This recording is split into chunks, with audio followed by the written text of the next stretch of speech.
नमस्कार मैत्रिणींनो, मी पूजा तुम्हा सर्वांचं स्वागत करते माझं चॅनल पूजा स्पेशल रेसिपीजमध्ये, जिथे तुम्हाला मिळतात झटपट, सोप्या आणि टेस्टी रेसिपीज। कारल्याची भाजी खायला सगळेच नानू करतात, म्हणून मी नेहमीच प्रयत्न करत असते की कशा प्रकारे सगळ्यांना कारलं खायला घालता येईल। तर म्हणूनच आज मी तुमच्यासाठी घेऊन येते कारल्याच्या काचऱ्या। चला तर मग व्हिडिओला सुरुवात करूया। त्यासाठी मी इथे 2 कारली घेतलीत आणि त्याच्या अशा पातळ पातळ चकत्या करून घेतल्यात। पातळ चकत्या करून घेतल्यानंतर मी इथे त्याच्या मधोमध असणारं बी काढून घेते। अजूनही जर तुम्ही माझ्या चॅनलवर नवीन असाल तर प्लीज माझं चॅनल सबस्क्राइब करा, सोबतच बेल आयकॉनवर क्लिक करा, जेणेकरून तुम्हाला माझ्या नवीन व्हिडिओचे नोटिफिकेशन मिळत जातील। आता इथे मी एका कढईमध्ये थोडंसं तेल घेतलंय आणि तेल गरम झालं की त्यामध्ये मी थोडंसं जिरं आणि पांढरे तीळ घालणार आहे। कारल्याचे मधोमध असलेले सगळे बी मी काढून घेतलेले आहेत। आता जिरे आणि तीळ व्यवस्थित फ्राय झाले की आपण त्यामध्ये बाकीचं साहित्य घालणार आहोत।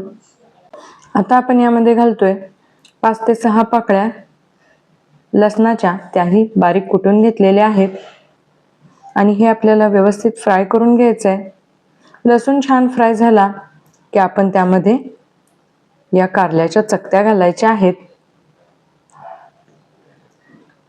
तुम्ही बघू शकता लसूण इथे छान गोल्डन कलरवर फ्राय झालेला आहे आणि या कारल्याच्या चकत्या सुद्धा आपण एखाद दुसरा मिनिट व्यवस्थित फ्राय करून घ्यायच्या आहेत। 2 मिनिटं झाली की मग आपण त्यामध्ये घालायचा आहे बारीक चिरलेला मध्यम आकाराचा एक कांदा आणि मग आपण यालाही फ्राय करू।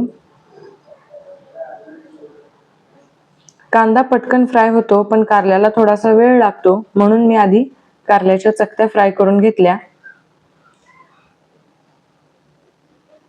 ही रेसिपी खरंच खूप छान लागते आणि कोणाला कळणारही नाही की हे कडू कारलं आहे। आता मी यामध्ये थोडंसं मीठ घातलंय, जेणेकरून आपलं कारलं आणि कांदा पटकन फ्राय होतील।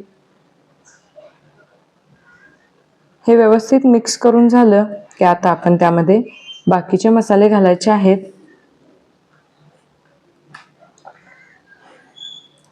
कारलं फ्राय होण्यासाठी साधारण 7 ते 8 मिनिटं आरामात लागतात। आता तुम्ही इथे बघू शकता कारल्याला छान सुरकुत्या पडल्यात, म्हणजेच कारलं आपलं छान फ्राय झालेलं आहे। तर आता मी इथे बाकीचे जिन्नस घालते। कारलं छान फ्राय झालं की त्याचा कडवटपणा सुद्धा थोडासा कमी होतो। आता मी त्यामध्ये घालते पाव चमचा हळद, सोबतच पाव चमचा हिंग, त्याचबरोबर साधारण 1 लहान चमचा गरम मसाला आणि आपल्या चवीनुसार लाल तिखट घालायचं आहे।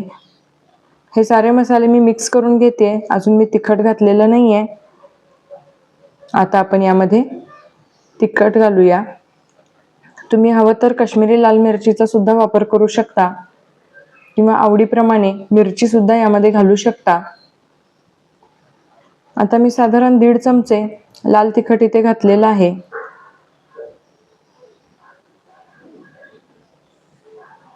पटकन अशी होणारी ही रेसिपी आहे, तुम्ही एकदा नक्की ट्राय करून बघा। आता तिखट व्यवस्थित मिक्स झालंय, मी इथे 2 ते 3 चमचे भाजलेल्या शेंगदाण्याचं कूट घालते आणि हे पुन्हा एकदा मिक्स करून घेते।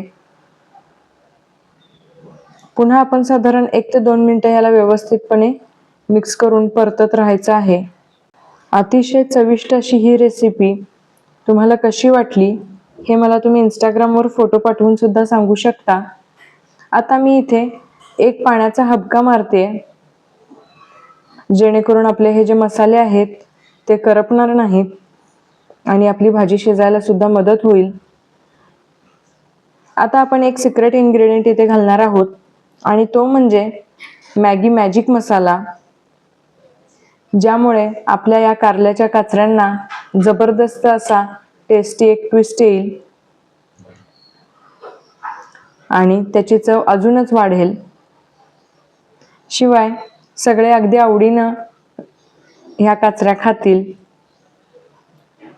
तर एक पूर्ण पॅकेट मी इथे मॅगी मसाला घालतेय आणि आता आपण हे एकदा मिक्स करून घेऊयात.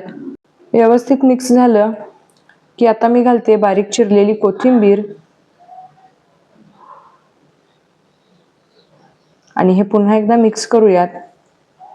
याच सोबत कारल्याचा कडवटपणा थोडासा कमी करण्यासाठी तसंच भाजीची या काचऱ्यांची चव वाढवण्यासाठी मी इथे घालते अगदी अर्धा चमचा गूळ. तुम्ही गूळ पावडर किंवा गूळ किसून सुद्धा घालू शकता. आणि पुन्हा आपण घालतोय चवीनुसार मीठ. आपण सुरुवातीला मीठ अगदी थोडंसंच घातलं होतं, त्यामुळे त्या मिठाचा अंदाज घेऊन आता आपण जपूनच मीठ घालायचं आहे.